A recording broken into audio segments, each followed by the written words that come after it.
এই শিখেছে যে আল্লাহ নামাজ পড়ার জন্য ডাকে। কেন তোমরা নামাজ পড়লে আল্লাহর কি 2 কোটি টাকা লস হয়ে যাবে? না। খোদার কসম, রূপনগর কেন, জয়নগর কেন, বাংলা কেন, ভারত কেন, গোটা দুনিয়ার মানুষ যদি নামাজ না পড়ে আল্লাহর ক্ষতি হবে না, আল্লাহর লস হবে, আল্লাহর বয়ে যাবে। তুই নামাজ পড়িনি, তুই চিটিংবাজ, তুই নামাজ পড়িনি, তুই মুনাফিক, তুই জাহান্নামে যাবি, আল্লাহর অসুবিধা হবে। তাহলে আল্লাহ মসজিদে নামাজের জন্য ডাকে না। খোদার কসম, আমি নবীর মেম্বারে বসে বলছি, আমার ওয়াজ বুঝে শোনে, খালি ওয়াজ শুনলে হবে না, আলেম উলামাদের কাছে চেক করতে গেলে আল্লাহ মসজিদে নামাজের জন্য ডাকে না। তাহলে আল্লাহ মসজিদে ডাকে কেন? পেটে পড়ে শিখেলেন, আল্লাহ মসজিদে ডাকে কেন? খুব গুরুত্ব দিয়ে শোনেন। আচ্ছা, আমরা সকলে জান্নাতে যেতে চাই না? চাই না? চাই। এই জান্নাতে যেতে গেলে জান্নাতে কিন্তু দরজা দেওয়া আছে। কি দেওয়া? ওই দরজায় একটা তালা দেওয়া আছে। কি দেওয়া আছে? চাপা। যখন জান্নাতে যাবে, জান্নাতের দরজা ভেঙে জান্নাতে যাবে না দরজা খুলে জান্নাতে যাবে? দরজা খুলে জান্নাতে যাবে। এখন দরজা খুলতে গেলে দরজায় কি দেওয়া আছে? জোরে বলুন।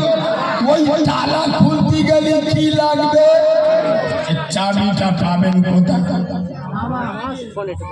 খোদার কসম, নামাজ হলো জান্নাতের চাবি। আমার রূপনগরের যুবক জওয়ানেরা, তরুণ নবীনেরা, নওজোয়ানেরা, বয়স্ক বাবাজিরা, সোনামণি মা বোনেরা, এরা যখন আল্লাহর নামাজে দাঁড়িয়ে যাবে, খোদার জান্নাতের তালাটা খুলে যাবে। খোদার কসম, নবী বলে যাচ্ছে, নামাজ হলো জান্নাতের চাবি। খোদার কসম, আল্লাহ নামাজের জন্য ডাকে না। আল্লাহ ডাকে কেন? অপর হাদিসে এসেছে, আসসালাতুল মিরাজুল মুমিনিন। নবী বলে যাচ্ছে, নামাজ হলো মুমিনের জন্য আল্লাহর সাথে গোদা বাংলায় বলো, দেখা করা, গল্প করা, কথা বলা। এবং তোমাদের মসজিদে মুয়াজ্জিন বলে না, হাইয়া আলাস সালাহ, হাইয়া আলাল ফালাহ, বলে না? ওটা আল্লাহ ডাকে। এই রূপনগরের করিমানি, এই চলি, এই সকাল যে তোর মুখটা দেখিনি, আমি তোদের খুব শখ করে তৈরি করেছিলাম। তোদের যখন সৃষ্টি করবো বলি, আমার ফেরেশতারা নিষেধ করেছিল, আমার ফেরেশতারা বাধা দিছিল। আমি ফেরেশতাদের বাধা মানিনি, আমি ফেরেশতাদের মানা স্বীকার করিনি। আমি ফেরেশতাদের বিরুদ্ধে গিয়ে খুব শখ করে, খুব সুন্দর করে তোদের তৈরি করেছি। আর আমার মুস্তাফার সাথে আমি কথা দিয়েছি, উম্মতে মুহাম্মাদীদের হেফাজত আমি করব। রূপনগরের জলিল আলী, ছাত্তার আলী, বাক্কার আলী, আজ সকাল থেকে তোর মুখটা দেখিনি, তোর অভাবটা শুনবো, তোর অভিযোগ শুনবো, তোর বিপদের পাশে দাঁড়াবো। তোর স্ত্রীর শরীর খারাপ, আমি আল্লাহ সেবা দান করবো। তোর সংসারে বালা মুসিবত আমি আল্লাহ হটিয়ে দেবো। তুই যখন আমার কাছে এসে তোর অভিযোগ বলবি, আমি আল্লাহ তোর সাথে দাঁড়িয়ে যাবো। আর তুই যখন আমার সাথে দেখা করতে আসবি, জান্নাতের চাবিটা হাতে দিয়ে দেবো। সুবহানাল্লাহ বলে। খোদার কসম, আল্লাহ নামাজের জন্য ডাকে না, আল্লাহ ডাকে জান্নাতের চাবি দেওয়ার জন্য। এবার বলো, আমরা যদি মসজিদে না যাই, আল্লাহ লস না আমাদের লস? জোরে বলো। কিন্তু মুসলমানের ছানা সব জায়গায় যাবে, মসজিদে কথা বলে যাবে না। কে বাবু, আমি নবী নবীর মেম্বারে বসে বলছি, শোনেন, আমার সামনে অনেক মুরব্বী লোক বসে আছে। আমি মুরব্বীদের কাছ থেকে আগে ক্ষমা চেয়ে নিচ্ছি। কেন? আমি যন্তর আলাদা, আমি আমার বাপকেও ছেড়ে কথা বলি না, আমি হক কথা বলতে ভয় পাই না।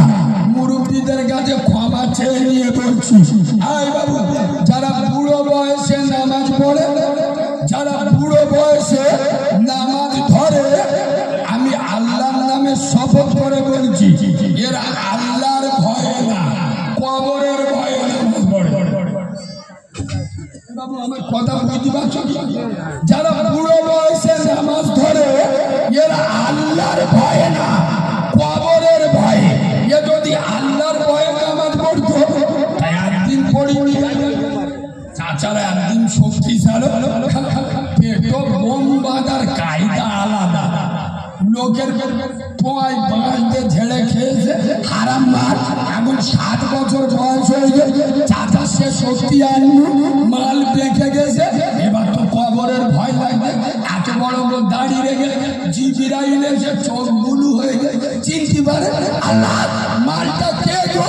আল্লাহ বলে, বুঝতে পারবো, এ তো রূপনগরের পরিমাণী চিটিং বাদ, সারা জীবন লোকে ঝেড়ে খেয়েছে, বুড়ো বয়সে কবরের ভয়ে দাড়ি রেখে ময়কি দিয়ে।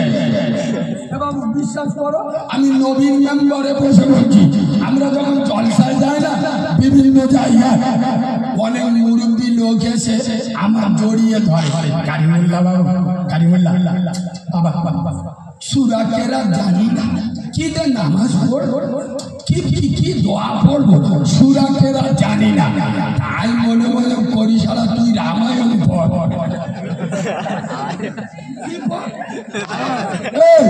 তোর যখন শেখার বয়স ছিল, তুই তখন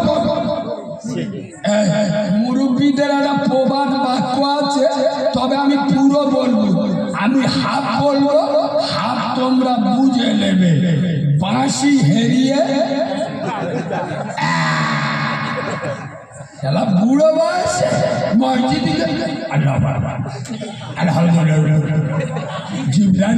চিটিং বাজার কোরআন পড়ার কায়দা, সে ফেরেশতা চোখ হলুদ হয়ে যাচ্ছে। আল্লাহ এ কোরআন পড়তে যে গীতা পড়তে যে বুঝতে পারছি না। আল্লাহ বলে, চিটিং বাজার দাঁতরা পড়ে গেছে, তোর কিছু বলিনি। এই বাবু, খোদার কসম, যারা বুড়ো বয়সে নামাজ ধরে, এরা জাহান্নামের ভয়ে, কবরের ভয়ে, আল্লাহর ভয়ে নামাজ পড়ে না। এ যদি আল্লাহর ভয়ে পড়তো, একদিন পড়বে। বিশ্বাস করো, আমি এখন যেখানে জলসায় যাই, আমাকে বলে, কারিমুল্লাহ ভাই, দুটো পায়ে ধরে বলেছি, তুমি স্টেজে উঠে যা বলো বলো। ওরা তো জেনে গেছে এর মুখে কিছু বাঁধে না। আমার মতো এরা ভাষায় বাংলার কোনো বক্তা করে, কথা বলে আমার এসে বলে, কারিমুল্লাহ ভাই যা বলবে বলো, কিন্তু দুটো পায়ে ধরে বলতেছি, দুটো বিষয় নিয়ে বলবে না। কোন দুটো? বেনামাজিদের বিরুদ্ধে কিছু বলবেন না, আর বন্দর লোন, গ্রুপ লোন খাওয়া মালদের বিরুদ্ধে কিছু বলবে না। কেন?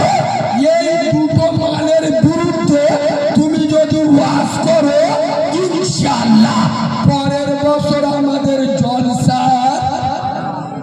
হবে। এবার এখানে এতগুলো লোক বসে আছে, আমি আল্লাহর কাছে আপনাদের নামে কৈফিয়ত চাইবো, সত্য কথা বলুন। এটা জান্নাতের বাগান, পিছনে হটবেন না, সত্য কথা বলুন।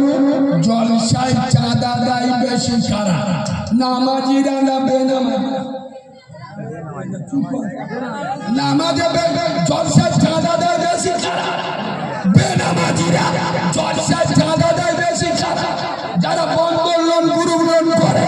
আর আমি মৌলভী যদি স্টেজে উঠে এদের বিরুদ্ধে চাচা ছোলা ওয়াজ করি, গ্রামের লোক এসে কমিটি টুটিটিকে ধরবে, আমরা এত টাকা চাঁদা দিছি, তোরা এত বড় প্যান্ডেল করেছি, লাইট লাগিয়েছি, এত বড় জলসা হচ্ছে, আর তোদের মৌলভী এসে আমাদের বিরুদ্ধে ওয়াজ লাভ ক্যাশিয়ারের খুঁজে পাবো। এবার এখানে কিন্তু একটা কথা আছে।